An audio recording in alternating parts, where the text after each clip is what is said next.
Shri Gurubhyo Namah Harihi Om. Om Akhandananda Sambodha Bandhanat Yasya Jāyate Govindam Tamaham Vande Chidanandatanum Gurum. So yesterday we saw Sva Vasana Preritah Eva Nityam Karoti Karma Uvaya Lakshanam Cha bhuṅkte tadutpanna phalam vishishtam sukham cha dukkham cha paratra chatra. So this fellow, this manomaya kosha, because of his thought imprints, he performs all the acts and both kinds of karmas. Both kind of karmas means the good karmas and the bad karmas, the punya karmas and the papa karmas. And vishishtam means the special kind of results. The special kind of results means for punya karma he experiences sorrow, for papa karma he experiences happiness. Ever? That does not happen ever. So when he does the punya karma, he experiences happiness. When he does the papa karma, he definitely only experiences sorrow. There is no choice here. So that is why yesterday while talking about this, I told very clearly that you can accept the thought imprints to be registered by Ishvara or registered in the subtle body of the jiva himself. It can be accepted in both ways. So, and while explaining the Vijnanamaya Kosha, we said Mahan Ahankara Vrittiman. That Vijnanamaya Kosha is one which is endowed with great ego. What is this endowed with great ego? There can be two ways. One is endowed with great ego or great and endowed with ego. Mahan, Mahat is the word. Mahan should be Mahat. Mahat is the word which is used to denote the collective ego. Collective ego of the jiva, it is Mahat is used. To refer to the individual ego, you say Ahankara. Okay, so this collective ego Mahat and individual ego Ahankara. Now you have the collective jiva and individual jiva, the samashti and veshti, both are taken care of. Again, because we are talking simultaneously regarding the samashti and veshti sharira. So both are taken care of there. Okay, so he experiences the good and bad results here and hereafter. There are only two ways to get rid of the karmas. Either you experience everything and extinguish them, or gain realization. So experiencing everything is easy said than done. You can never finish it off. It is like throwing petrol to extinguish fire. The more you throw, the more it will burn. There is never an end to it. So why? We have to understand that also. Example is beautiful, but why? Because the rule of karma, the law of karma is very strange. Though there is a very beautiful rule here, good karmas, good results, bad karmas, bad results. But how many good karmas produces one good result? How many bad karmas produces one bad result? Or one bad result, one bad karma, how many results does it produce? One good karma, how many results does it produce? There is no, we can't understand that law. Meaning, you can extinguish a whole bunch of karma with one simple action. One simple karma can produce multiple actions. Like we are involved in some kind of violence. That act of one violence can produce multiple karmas in multiple levels.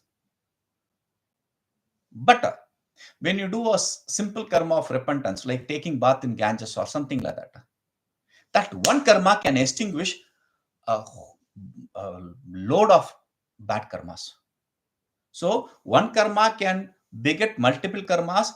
Multiple karmas can destroy one karma. It is both possible.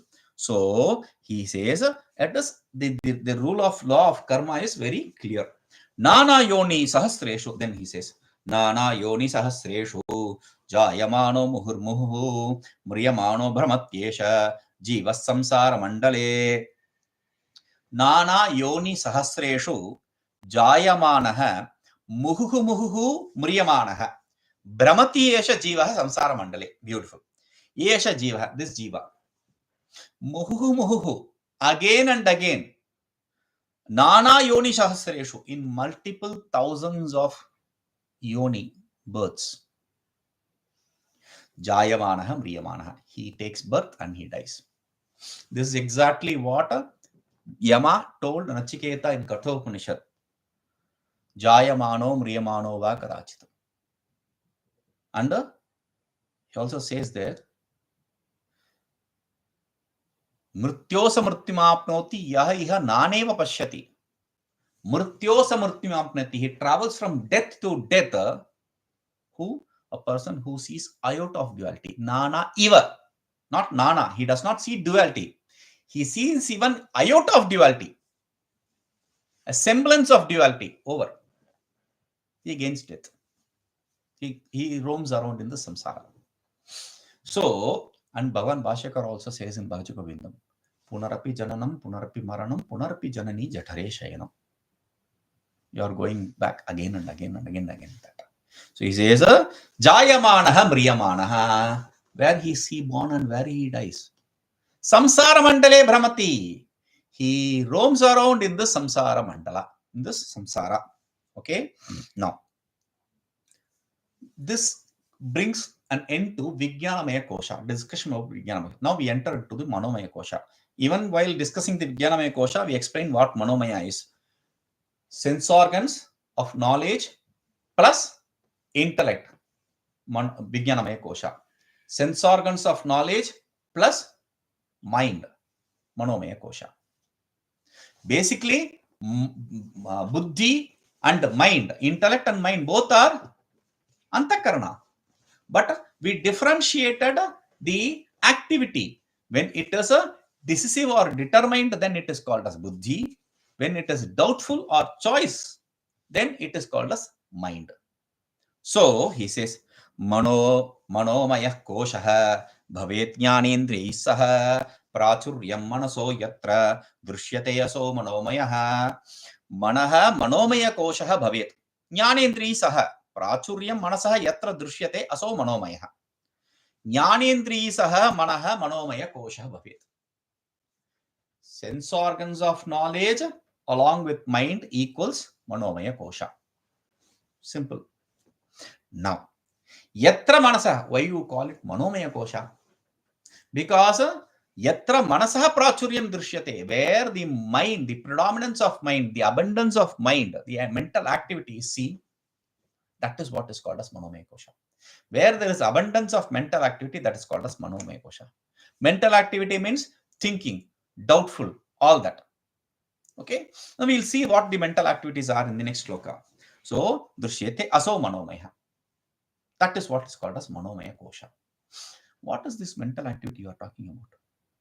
So, to explain that, he says, cintāviṣādaharṣādyāḥ kāmādyāḥ asya vṛttayaḥ manute manasaivaiṣa phalaṃ kāmayate bahiḥ yatate kurute bhuṅkte tanmanaḥ sarvakāraṇam.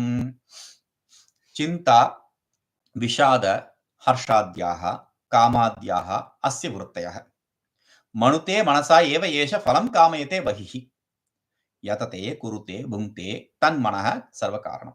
Beautiful. Cinta means sorrow.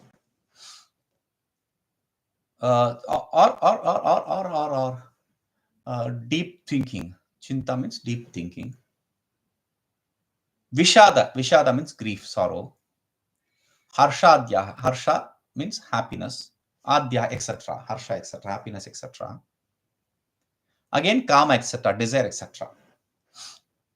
What is that? Vṛttayaḥ, asya vṛttayaḥ. It is all thought functions of this mind. Now, when you read this, you understand they are all thought functions of the mind, meaning the mind produces these thought functions. That is how we understand here. That is how it is seen here. But we have to remember that the mind does not produce the thought function. The mind transforms itself into thought functions. Mind is thought function. Thought function is mind. There is no mind and thought function. Mind itself is thought function. How do you know this? In Upanishad, he very clearly says, Kama, Sankalpa, Vichikitsa, Shraddha, Ashraddha, Hrir, Dhir, Bhir, Ityeta Sarmaneva. The desire, the anger, the hatred, the shyness, trust, faith, non-faith, everything. They are all mind alone.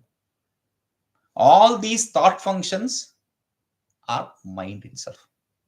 Mind does not produce thought function. While talking about the vritti, how you understand the object, we saw very clearly the mind transforms itself into thought function, travels through the sense organs and reach the object and gain the object. We saw this. So he says, all these are mind. Now, asya manasa vṛttayaḥ. Esha, this fellow, this jiva, what does he do? Manasaiva manute. Only through the mind he thinks. Manute, he thinks. Mano avabodhani, he understands, he thinks. Okay. Now, bahiḥ phalaṃ kāmayate, he desires the external results. Only through the mind he thinks, he desires the external result. Yatate, he puts effort. Kurute, he performs the action. Bhuṅkte, he experiences the result. There are 5 stages. Normally we see only 3 stages. The 3 stages are jānāti, iccati, yatate. He knows, he desires, he puts effort. Or jnana shakti, iccha shakti, kriya shakti. We see this as 3 forms of powers. The power of desire, knowledge, the power of desire, the power of action. Now, I remember the coffee. Okay. I then have once the knowledge of coffee is there, then because you have to have the knowledge of something similar to have the desire for that. So I have the knowledge of coffee. If I have something, I don't know if coffee is available here or not. So if I have something which is warm like that, regenerating like that, it will be good. I have desire. I need not have the desire for that particular object. I can have desire for some similar class of object. Okay. So I have the desire for coffee or something like that. I have the knowledge and that follows the desire. I cannot have desire without the knowledge. I have to have the knowledge for desire. The desire can be for a similar object, not that very particular object. That also is clear. Now, after desire, I want to have a coffee. So what do? I ask. Yatate, I put effort. I ask. Then I go and make a cup of coffee. Do you have coffee powder and all that? I ask, and then I make a cup of coffee. Kurute. After making the cup of coffee, what will I do? I'll throw it in the sink. No, I am going to drink. Bhuṅkte, I experience it. So there are 5 stages in any action. Knowledge, desire, effort, action, and experience. So he says, tad manah sarvakāraṇam. Mind is cause for all these actions. From knowledge till the experience. For all these stages, mind is the cause. Very good. Now, how do you say mind is the cause? He explains, this is a very beautiful shloka. This is the idea which Mandukya Karika shloka in Mandukya Karika is written. Same idea is brought in here. He does not allow us to go to any other text. He says, I'll bring all the text here. Ad verbatim or the idea. So he says, mano hi amushya pravanasya hetuhu antar bahiḥ artham anena vyeti shrunoti jighratyamunaiva vivekato'rtho'pyamunaiva bhakti sprashati atti karoti sarvam. He said in the previous shloka, manaha tad manaha sarvakāraṇam. Mind is the cause for all of that. What is that all? So he explains, manaha hi amushya pravanasya hetuhu. Antar bahishcha artham anena, not artha manena. Artham anena, through this anena. Veti. Shrunoti, jigrati, amuna eva cha ikshate, vakti, sprashati, atti, karoti sarvam. Amushya, for this jiva, pravanasya, for his association. Pravina means expertise. To gain the expertise, you have to put effort. For putting effort for this jiva, manaha hetuhi. Mind is the reason. For the jiva to be involved in anything, pravana, to be involved in anything, mind is the cause. If there is no mind, there is no involvement, there is no samsara. When the mind is there, he is involved with everything, he is bound to samsara. Now he says, how do you say that? Mind is the cause for involvement in everything. Okay. Anena, through this mind. Antar bahishcha artham veti. Antar, internal. Bahihi, external. Artham, vishayam, object. Veti, he understands. He understands the objects that are internal and that are external. What? Internal? Not the kidney and heart, etc. Let us see. External. He sees the object which are seen outside. The mind transforms itself into a thought function, travels through the sense organ, goes and reaches out to the object and gains the object. Whether it be the sense organ of seeing or hearing, when the object hits you, when the mind is associated with it, he understands that sound. When the mind is associated with that sense organ of smell, the olfactory, he experiences the smell. Only when there is association with the sense organ, the mind in association with the sense organ, he understands the sense object. Otherwise, we do even say in the class that when we are asked, okay, what is that? What was the question? Because anyatra mana bhum, our mind was wandering somewhere. Though the sense organ is perfectly capable of seeing, hearing, we don't hear or see. Why? Because the mind is not associated with the sense organ. Therefore, he says, externally, okay, external, internal. We are not talking about the internal kidney and all, all that. We are talking about the internal object, which is the mental projections internally. The daydreaming. Manorajya, we call it. The daydreaming. Manorajya Divaswapna. Okay. So he just sits for, not daydreaming, sits for meditation. Starts with Rama, Rama, Rama, Rama, Rama, and ends with world politics. Everything comes into that. So that daydreaming is what he says, Veti. He sees that all inside. That is why I keep repeating all the stupid ideas of watching the mind. You have to watch the thought. First, idiot, you don't even understand what a thought is. You don't even know that there is a thought happening. Everything takes place suddenly. You don't even know that there is a thought function which is taking place for every action. Now, what will he watch? All these crazy idiots who follow this Neo-Vedanta and all that, they have this big problem. They want to watch the thought function and they sit. What are you doing? I am watching thought function. Okay, good. What do? He'll sit and watch a movie inside. Close his eyes and watch a movie. Nothing else. It will be only daydreaming, not watching the thought function. Because they say, these fellows who project these kind of ideas, like J. Krishnamurti says, you have to watch the thought function.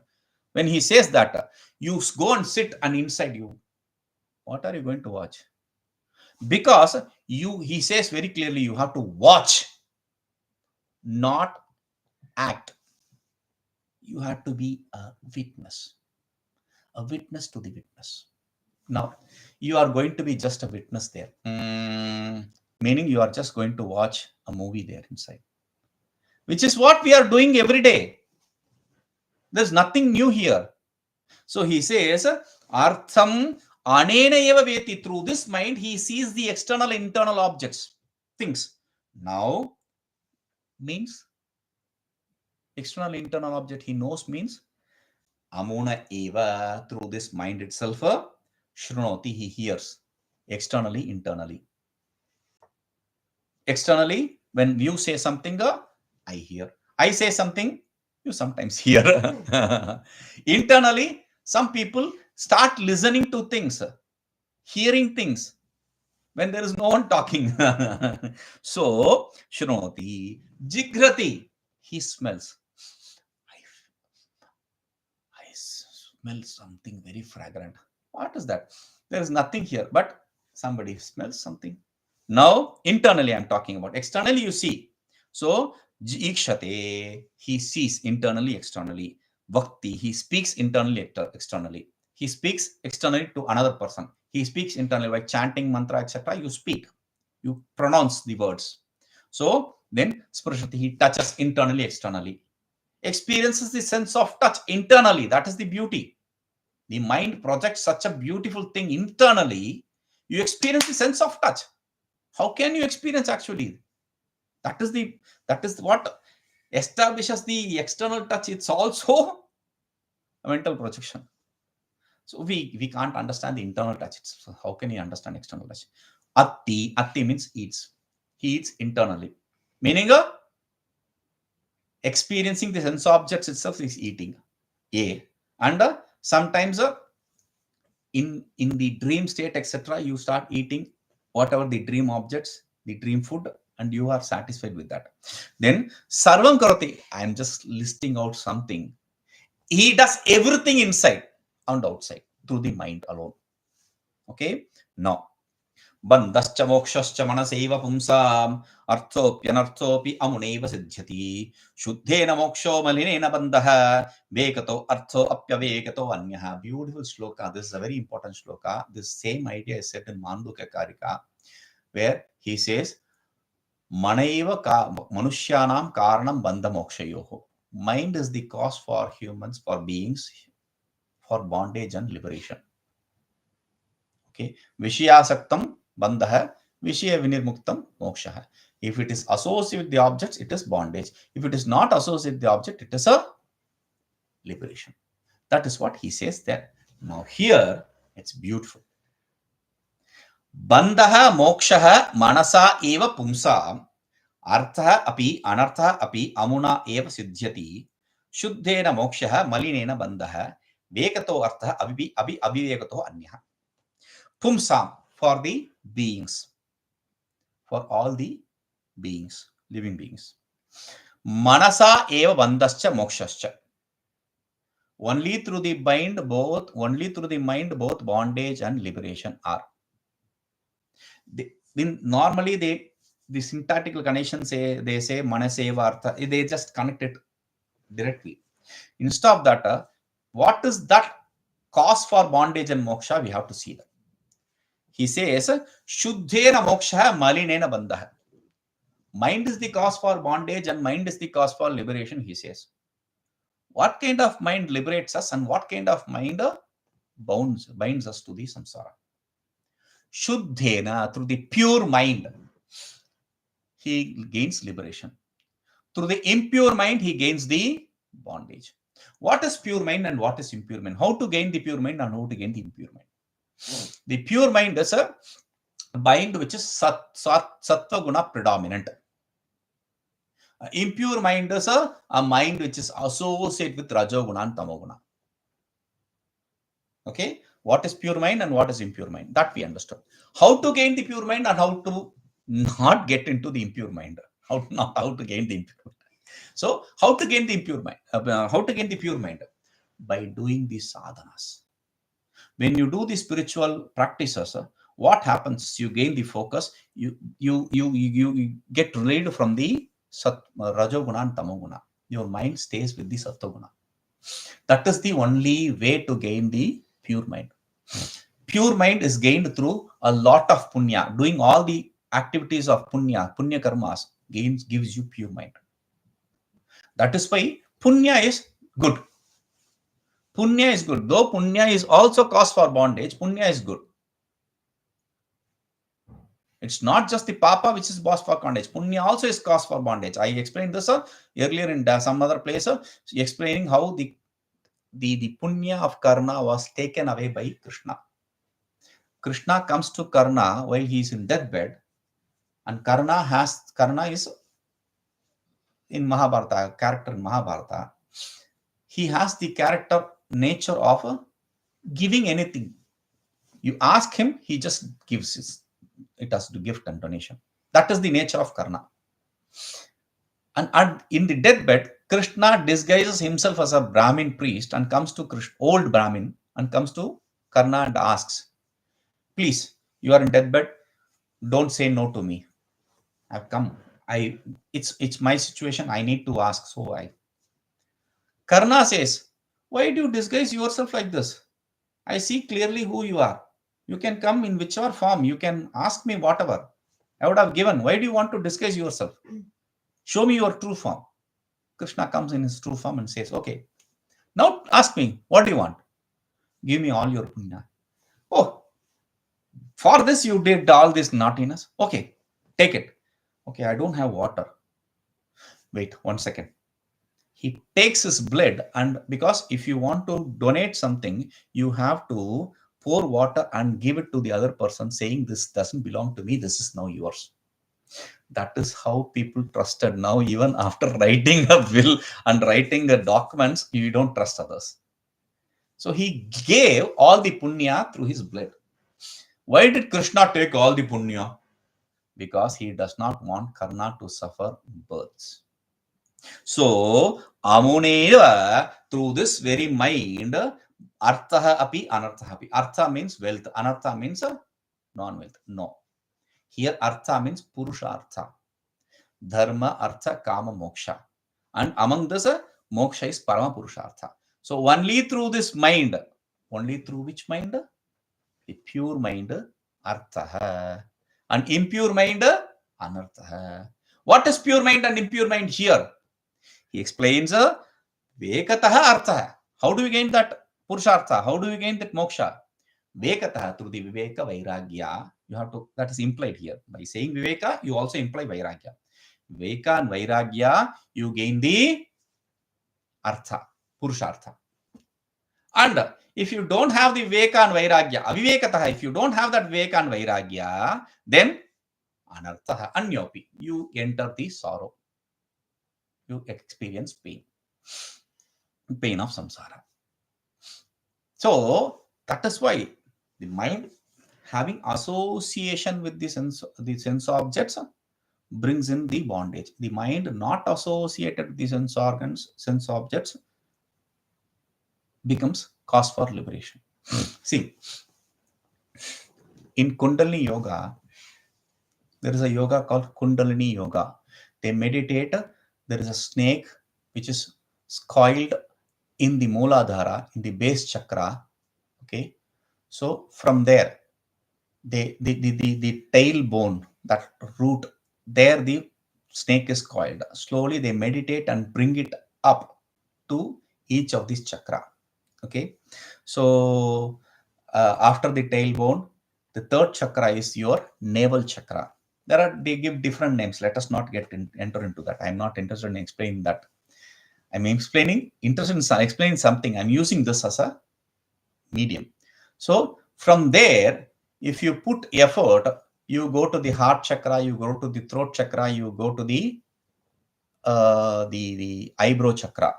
Okay, so from this Ajna chakra, when you push it little further, that is enough. You cannot put forth any effort after that. You have to push it little further off the Ajna chakra. That's all you can do. After that, whatever effort you did all your life helps that power, that snake to travel further. Okay, that is one. Now, let us not discuss that. Let us discuss the first three chakras. From the first chakra to the third chakra, traveling is very easy. Now the yogis do only lifting their hands and lifting their legs, nothing else.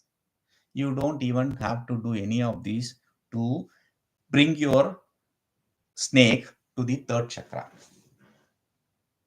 the power of Kundalini to the third chakra. You don't have to do any of these. Just simple, take a good fiction or any book which you are interested in. Just read through it with full concentration. Naturally, this comes to the third chakra. Okay, I'm interested in bodybuilding. Fine, pump weights or do things. Naturally, it comes to the third chakra. The problem is, once it comes to the third chakra, you feel a power, you feel some energy, and you want to use that energy. You use it and you lose it. They say if you don't use it, you lose it. But if you use it, you lose it. You come back to the same base chakra. Now, leave that alone. Here, the yogis, they have the association attachment only to the annamaya kosha. Not many yogis are capable of even going to the pranamaya. Forget about manomaya. They can only do the exercise, keep their body fit and all that, meaning they are stuck with the annamaya kosha. Some people are able to understand the nature of the prana, the movement of the prana, etc. They can go to the pranamaya. They don't understand the mind itself. Manomaya kosha is very far away for them. Talking about vijnanamaya and anandamaya, don't even dream. Vijnanamaya, they don't understand. Anandamaya, and regarding the Anandamaya, we do experience every day in sleep. It's a natural thing. But again, Anandamaya is not something which you achieve. You can make your bed ready, nice, cushiony memory foam bed. You can switch off all the lights or have one light or put your blind, earplugs and all that, but still you cannot invite sleep. Sleep, that root word in Sanskrit is a akarmaka dhatu, meaning there is no action involved in it. Sleep cannot be an action. You can keep the mood and settings ready, that's all. Wait for the sleep. Toss and turn in the whole night. Think, sir, you can see people in the buses sleeping while standing or sitting, or you can see people sleeping on the pathways. In India, I've seen in many places, sir, the median between two roads. On that median, people sleep peacefully. The road, the vehicles are traveling on both sides. They are not worried about anything. They sleep peacefully.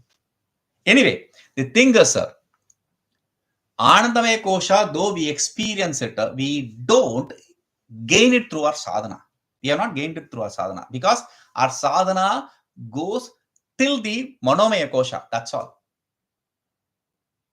Very difficult to push it towards vijnanamaya because you need to have determination for that.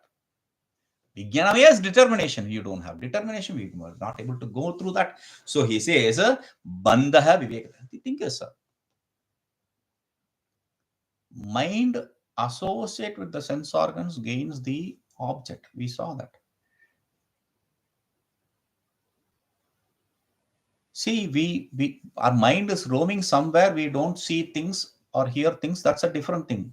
Psychologically, now they say after an accident, some people feel that they can't see.